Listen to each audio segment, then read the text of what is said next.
Hi.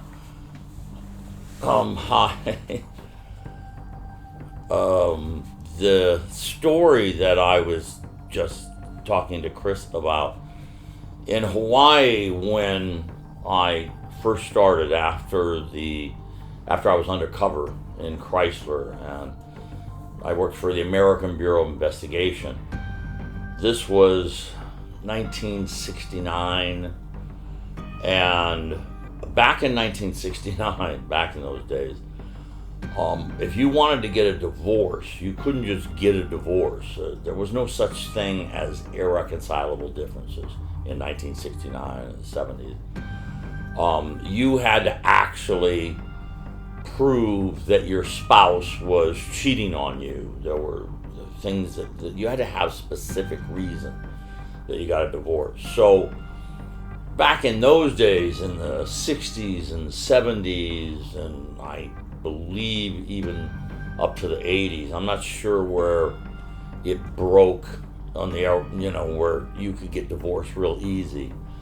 But back in the 60s and 70s, you had to really have evidence. So private investigators did a lot of work on adultery cases and suspicion on spouses and stuff.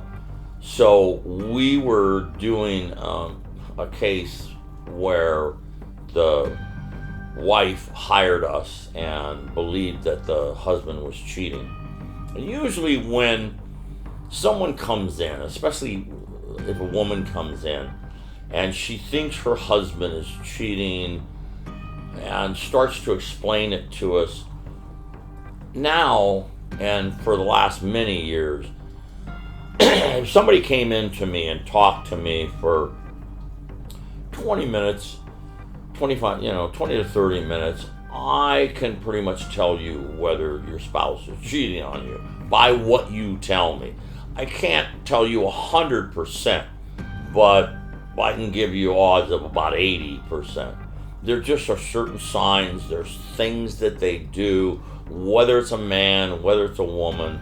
If it's a guy, they start working out a lot, and they get really healthy, and they're trying to get buffed up, and the wife is like, what do you, how come you're all of a sudden, going to the gym a lot, and you're working a lot after hours, and you go into the office early, all these different things. So we were working on a case, and we had to testify in court on these things during the divorce. So I followed this guy, and he was with a woman, and he was out on the beach, and they were in the car, and they were making out and stuff, and then they went on the beach, and they had sex on the beach. And I couldn't get a picture. It was nighttime. They didn't have infrared back then. They didn't have cameras where you could get anything. And in the apartment, I knew, I'm following him, I'm watching in the apartment. He'd go in there for hours, come out. I could tell that his shirt had been changed, the t-shirt had been changed, or the underneath shirt had been changed. It was the same jacket. And you could tell different things, but it wasn't evidence that you could give in a court. And you had to have a guy or a girl, going into their lover's apartment before sunset and staying literally until sunrise.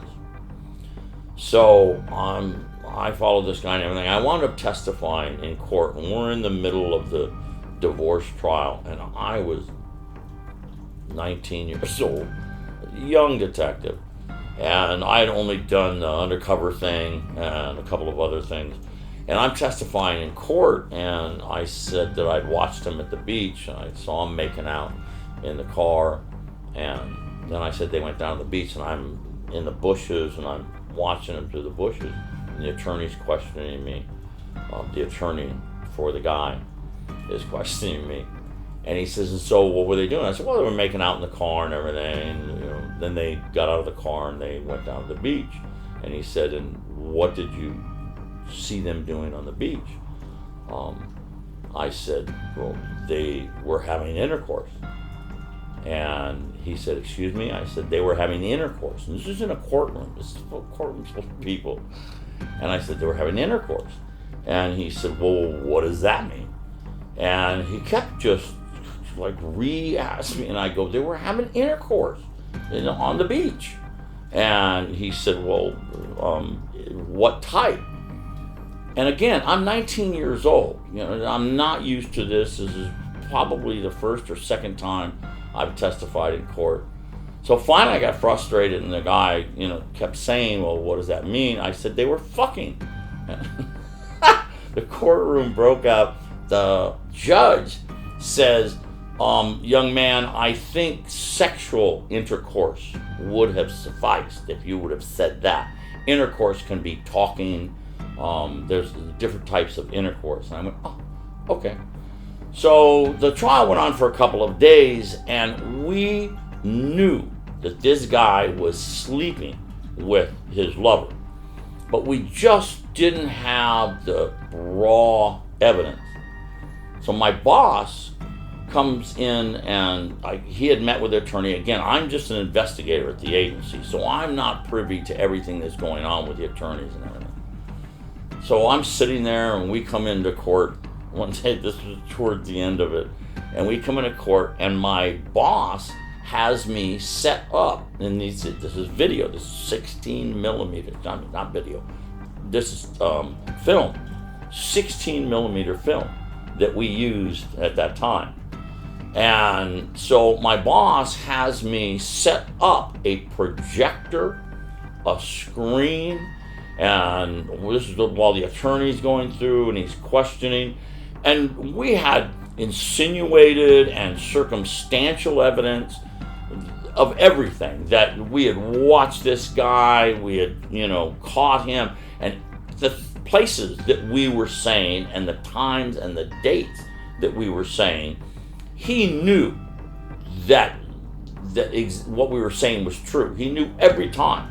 And he would, just not, try to not look around, try to not make eye contact and stuff.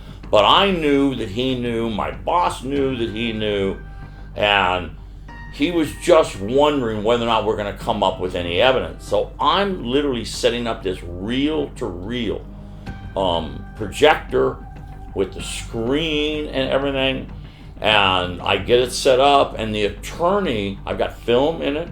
I have no idea what the film is. He gave me a canister of film, and I put it in there. And the attorney's getting there, and he does his whole spiel and says, that we have film, and he goes over, and I'm listening to him, and I know that he's basically saying that the things that I saw them doing, he's not saying this directly, but that it's on this film. So he drug it out, and then he goes back to, he's gonna turn the film on, and the guy, the husband, is getting more nervous and more nervous all the time that I'm sitting this projector up. He's really freaking out, fidgety, everything. And so he finally says something to his attorney. His attorney gets up and asks for a recess, and so we don't turn the film on. He asks for a recess. They go out. The two attorneys talk together, and they come in and they settle. The case is over. They don't want to go any further. So I asked John, my boss, afterwards. I said, "What were you going to turn on?" I said, "We don't have any film of him and her together. Other than just normal getting in a car, going someplace.